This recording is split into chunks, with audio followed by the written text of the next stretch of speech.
Hi everyone, it's Miss Amber from Girls Inc. of Greater Philadelphia and Southern New Jersey, here to welcome you to our Friendly PEERsuasion program.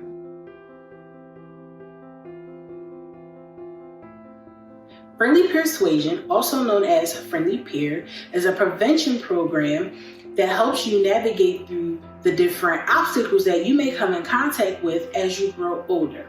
Anywhere from stress to effective communication, which is listening and speaking, to drugs, alcohol, and peer pressure. And today, we're going to talk about alcohol and how it can affect your life as well as your body. First on the agenda is the physical, mental, social, and emotional effects that alcohol can have on your life. Starting with the physical. Physically, alcohol can cause health problems.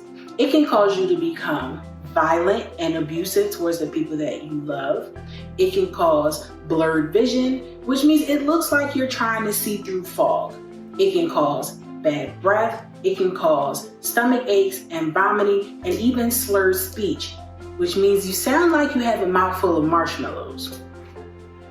Mentally, alcohol can cause confusion and disorientation, which means when you walk, you look like a little duck walking for the very first time.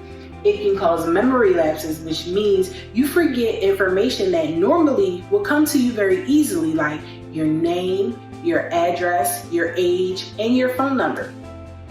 And the inability to make good decisions means alcohol makes you forget to consider the risks and the consequences of the things that normally you would think were stupid or dangerous. Social. Crying, fighting, taking dangerous risks, and broken relationships. When you cry and when you fight and when you decide to do these things that normally you will find really dumb or dangerous, it causes the people that love to be around you to look at you in a different light. They no longer see you as the fun, caring, and loving person that they're normally around. You are now dangerous. You are now very emotional, and it makes you not that comforting to be around. And emotionally, alcohol can make you feel overly sad, very angry, and very silly. Now, all four of these aspects pretty much kind of go in a cycle. There isn't one in one category, such as physical, that may not affect something in mental or social or emotional. They all go together, kind of like a circle of life. So, I'd like everyone to say hello to my guest, Tori the Inflatable Torso. Tori is here today to help me explain and demonstrate the pathways of alcohol, meaning how alcohol travels through your body once it leaves your cup. So once alcohol leaves your cup and you into your stomach it goes, it travels very quickly into the stomach, and it also passes through the stomach to the small intestine very quickly. However, eating and remaining hydrated can slow how quickly it passes through your stomach and into your small intestine.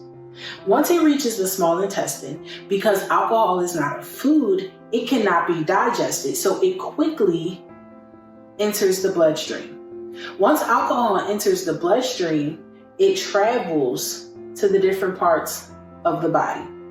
Once alcohol reaches the brain, it then begins to shut down the different areas of the brain one by one. The more alcohol you drink, the quicker your brain begins to shut down. But because alcohol is not a food, as I stated earlier, it just keeps traveling. And it keeps traveling and traveling and traveling through your bloodstream until the effects become weaker and weaker. Once again, as I stated before, eating and remaining hydrated can slow down the effects that the alcohol will have on your body.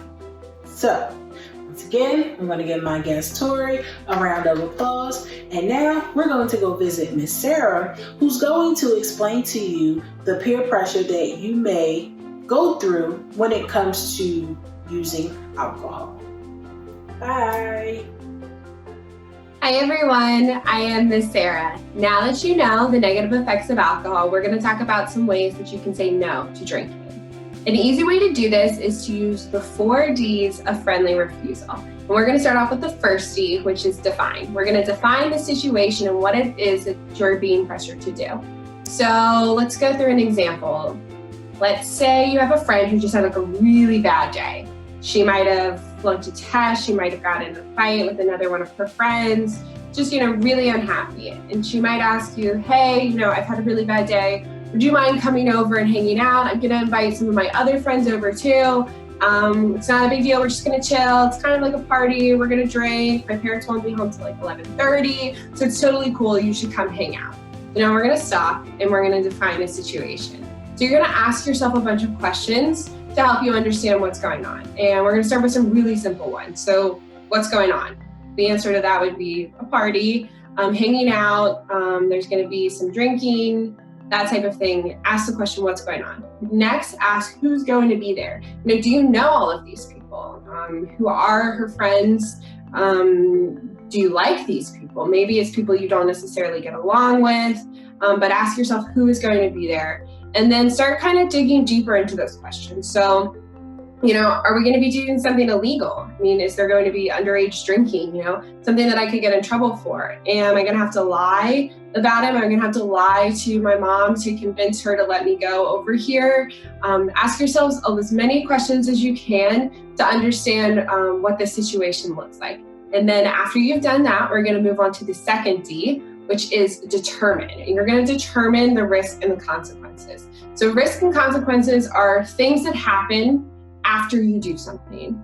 And so consequences don't always have to be negative, but a lot of times they are, especially when you're doing risky, dangerous activities.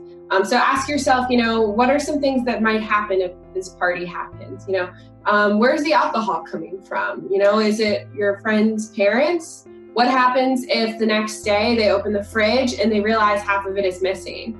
Chances are they're going to notice and they might call your family members, they might call the school, you might get grounded or lose other future privileges. There's a lot of things that might happen. Or let's go even further, it could be something a lot worse. What if the neighbors hear you guys making a lot of noise or seeing a lot of kids that look like they're unsupervised and they call the cops? That's really serious. You could get in trouble for underage drinking. So it's really important that you ask yourselves the risk and the consequences before you do any type of activity. The third is to decide on what you could do instead. So it's really important because this is your friend after all. You have a friend who had a really, really bad day. You don't want to just tell him or her no and then walk away. It's really important to offer an alternative activity. And this is kind of where your creativity comes in and what you like doing. You know what you like to do. For me, I really enjoy watching movies. I like playing games with my friends. So maybe for you, that's video games or going outside and playing basketball. There are so many options, and it's really up to you of what you like doing. But activities that you enjoy that are safe and are fun and don't have negative consequences. So it's really important to offer those to your friend. Tell him or her, hey, I'm gonna do this. I really like if you joined me instead of having this party. That doesn't always happen, which is what leads us to the fourth D, which is to do the alternate activity. Even if your friend pushes back and says, no, I don't want you to go watch a movie. I want you to come to the party with me. Stand strong, do it anyways. Offer your friend that, even if she does decide to have this party, tell her, you can come over if you decide you don't like it and you want to come over later and watch the movie instead. If you change your mind, my option is still open. But it's so, so important that you stand strong on your decision. Don't feel pressured. Do what it is that you want to do, the activity that you know is safe, that you know for a fact does not have any negative consequences. And I promise you won't regret it. So that's it. There's the 4 Ds of friendly refusal. I hope this helps and I hope that you can use it. Thanks. Hey everyone, my name is Miss Analise. Now that you've heard from Miss Amber and Miss Saira about how alcohol affects your body and the ways that you can say no to underage drinking, I'm going to talk a little bit about the long-term effects of alcohol on your body and also how adults can choose to drink alcohol responsibly. So we may not always think of alcohol as a drug, but it is a drug and it's very addictive. Over time, continued use of alcohol can cause permanent damage to your body. Liver damage, brain damage, heart disease, and even breast cancer have been associated with alcohol consumption. One of the most dangerous long-term effects of alcohol use is developing alcoholism. Alcoholism is a disease that occurs as a result of becoming addicted to alcohol, and there are 4 stages to this disease. In the first stage of alcoholism, an alcoholic may appear completely normal to themselves and to the people around them. The individual is primarily drinking in social situations. However, they are starting to use alcohol as a way to cope with stress, and they're also starting to build up a tolerance to alcohol, so they can consume more alcohol and not feel drunk. In the second stage of alcoholism, people often drink until they become drunk, and they experience more frequent blackouts. So even if they are uncomfortable with the amount of alcohol that they're consuming at this point, it's still difficult for them to stop. By the third stage of alcoholism, alcohol begins to interfere with work, with family, with school, and it's become apparent to the people in the alcoholic's life that they're abusing alcohol. And by stage 4, the disease is chronic. Alcoholics live for the drink, and it severely interferes with work, families, school, and health. Drinking in large amounts over a long period of time destroys liver cells and can result in an incurable fatal disease called cirrhosis. Right now, cirrhosis is one of the leading causes of death in the United States and in Canada, and it actually affects women more than it affects men. Women are more likely to develop the disease more quickly, and they're also more likely to die from the disease. While these are some really serious health effects that can be associated with abusing alcohol, there are many adults who are able to drink alcohol responsibly at religious ceremonies, social events, and with their meals. So once you are of legal age to drink, here are some tips on how to drink responsibly. Tip number 1. Wait until you are of legal drinking age to consume alcohol. The legal drinking age in the United States and in Pennsylvania is 21 years old. That means that you must be 21 and have a valid state ID or driver's license to purchase or consume alcohol. Tip number 2, eat. Once you're legally able to drink, it's always smart to eat a meal before drinking. Eating before drinking will slow down the rate that your body absorbs the alcohol. Tip number 3, don't drive if you've been drinking. Once you are legally allowed to drink, never drink and drive. Even the smallest amount of alcohol can affect your vision, coordination, and other senses. So operating a vehicle is not smart and it is not safe. When you choose to drive after you've consumed alcohol, you don't just endanger yourself, you endanger everyone around you. So if you are planning on drinking, it's smart to have a designated driver. This person does not drink or will not be drinking that day, and your designated driver can be someone who will be with you at the outing or someone who will drop you off and then come back and pick you up. Number 4, know your limits. Once you're legally able to drink, don't drink to get drunk. Pace yourself. Adults who are drinking should space their drinks out, and they should have a glass of water in between each alcoholic beverage. Tip 5, be aware. When you can drink legally, do not leave your drink unattended. Any drink left unattended is no longer your drink. Do not drink any drink that you do not physically see being mixed, especially if it's been given to you by a stranger.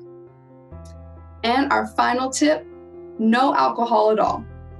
If you don't think that you can use alcohol responsibly once you're legally able to, that's fine. You don't need alcohol to have fun, and it is the safest choice to make when it comes to using alcohol.